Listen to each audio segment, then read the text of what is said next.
Have you recently been served an eviction notice? Or are you a landlord who is willing to sell the rental property but the tenant does not cooperate? If any of these, please watch this video.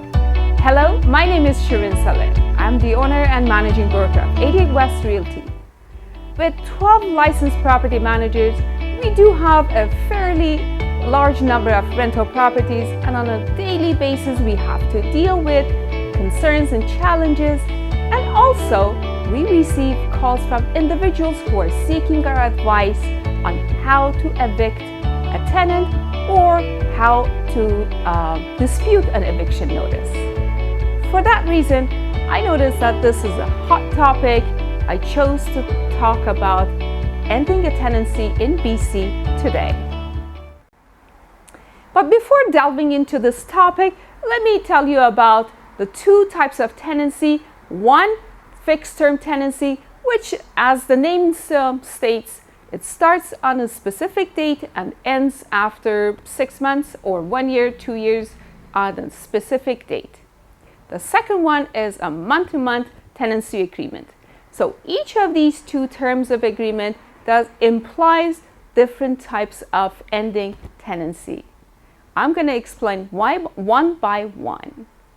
Number one, the easiest and the best way of ending a tenancy is to come up with a mutual agreement. By the way, any of the topics that I'm going to mention for the specific form, I will leave the link in the caption below. So if you're a tenant and you feel that you're stuck and you want to end the tenancy agreement, the best way is to pick up the phone, talk to your landlord, explain your situation, and ask your landlord to release you from the tenancy agreement. Number two, landlord's use of property. If a landlord or a close family member, which is spouse, child, parent, want to move into the rental property, landlord should serve the tenant a 2 months notice, and also the landlord should note that they have to stay in the rental property for minimum of 6 months. Otherwise, they are subject to penalty of up to 12 months rent back to the tenant. Number three, if a property is sold to a buyer and buyer is willing to move into the property, so again, the buyer will serve the tenant a 2 months notice and the tenant should move out. Number four, ending a tenancy for a specific cause. So there could be different causes. Number one, and which is happening very often, is for breach of contract. For example, if a tenancy agreement delineates that the tenant should obtain an insurance policy and the tenant does not want to or rejects that, so that's an obvious breach of contract. The landlord can serve the tenant 1 month notice to vacate. Second one, if pets are not allowed and the tenant, without the written permission of the landlord, gets a pet, has a pet in the rental property, again, that's breach of contract. Subletting, if subletting is not allowed and the tenant sublets portion of the property or the whole rental property without written notice of the landlord, that's breach of contract. So for these reasons, a landlord can serve a 1 month notice to the tenant, and tenant should either dispute, rectify, or move out. Number five, if a tenant does not cooperate with the landlord or agent of landlord showing the property, tenants, please notice that a landlord or agent of the landlord can serve you a 24-hour notice and have access to the property and show the property. If you impede the sale of a property, or if you say something against the property to the prospective buyer, you're in breach and the landlord can give you a 1 month notice to vacate. Number six, if a tenancy agreement is frustrated by unforeseen circumstances such as earthquake. So under these situations, both the landlord and the tenant will be discharged from their obligation or contractual obligations under the Tenancy Act. So the tenancy agreement will be automatically null and nobody has any responsibilities towards the other party. Number 7, foreclosure. If a property is foreclosed, obviously the lender, the bank, will be the owner of the property, and the property will be for sale, and then so the lender will not have any obligation towards the tenant. Lender can ask the tenant to move out for any reason. Number 8, abandonment. If a tenant abandons the rental property, does not give notice to the landlord, does not pay the rent for a minimum 1 month, so it means that the tenant has abandoned the tenancy agreement and the rental property, so the landlord can take possession of the rental property. Number 9, death of landlord or tenant.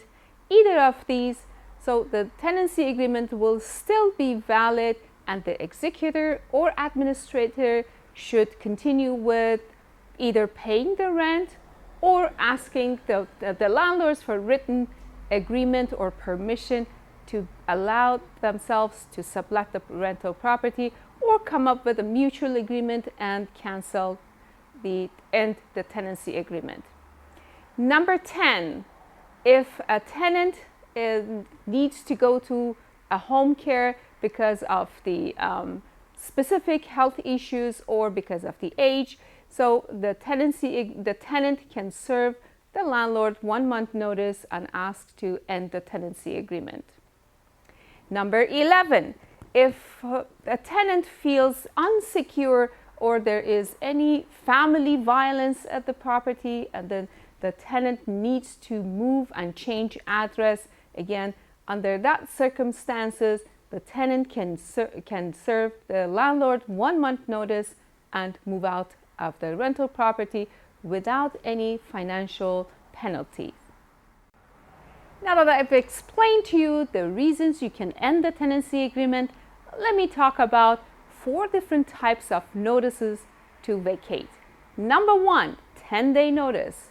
10-day notice, a landlord can serve the tenant if the tenant does not pay the rent and does not pay the utilities.